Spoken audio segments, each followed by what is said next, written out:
You said that you and your brother David used to like supply her, work kitchen with drinks and snacks. And so you'd go to the store and then you'd charge her presumably a little bit more and stock it and everything. Like, so you were entrepreneurial. My dad taught us to write software so we could generate invoices, to submit the invoice to her like accounting team to get paid.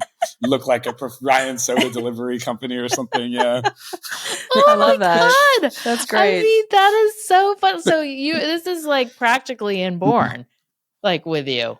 It seems like it. I didn't think about it at the time, but it's all about your role models at the end of the day. I think like that's a huge important aspect of life, and that's really underrated is picking, surrounding yourself with smart people who are doing ambitious things. And my mom and dad were both those things, but my brother was just a real born entrepreneur as well. And he had one particular friend, his college roommate, who was just like super entrepreneurial, like couldn't help himself. My brother's 3 years older than me, and they had started as entrepreneurs. And like when I graduated from college, I just started working for them.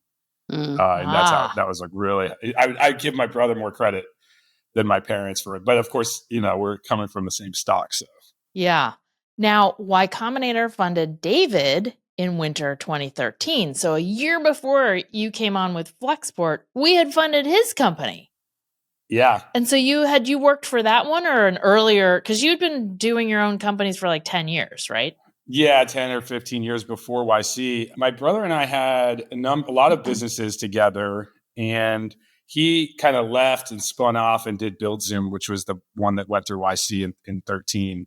And then I sort of spun off and did Flexport. So we sort of co-founded each other's companies and helped each other build. We started to realize we were kind of better advising each other than being in the trenches working together every day. And so, yeah, I never really worked on BuildZoom, but we both kind of worked on each other's stuff all the time, helping each other.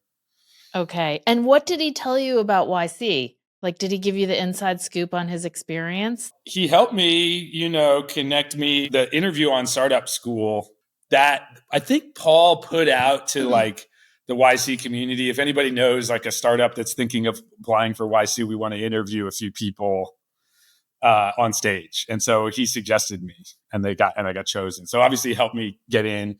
Yeah, I think he helped me a lot in kind of understanding the landscape. We're both kind of outsider. Like we've done a lot of tech stuff, but we never raised venture capital. We weren't in Silicon Valley. We built software companies, but like outside that world. So just helping me understand like the investor game, which parts of YC's advice I should listen to and which part you should just have your own opinion. Which part? Well, for example, I think YC used to be really strict about like, don't talk to any investors until demo day. Yes, and correct. I got like inbound from Google Ventures like halfway through the batch, and they wanted to invest because I had like a friend of a friend who was part of Google Ventures, and they were like wanting to invest, and like so YC is like, don't take anybody's money. My brother's like, definitely take Google Ventures money. You don't regret taking their money then?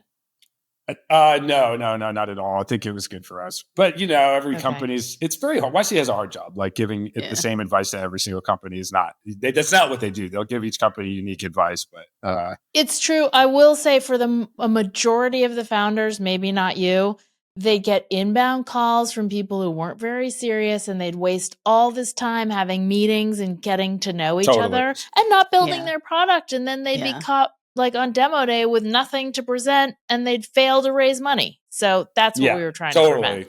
I don't disagree with the advice. I mean, I think that's the right advice. Well, they were ready to write a check on good terms. And, my business is unique because we're a freight customs business. It's like, every business is unique, but in that space, I really thought Google was the best possible investor for us because like everybody knows Google, but in our industry, which is like old school logistics industry, no one knows Sequoia or Andreessen and Horowitz. Like maybe they're more famous VCs, but like in that space, you're like, that's not remarkable that you were funded by Sequoia. They're like, whatever.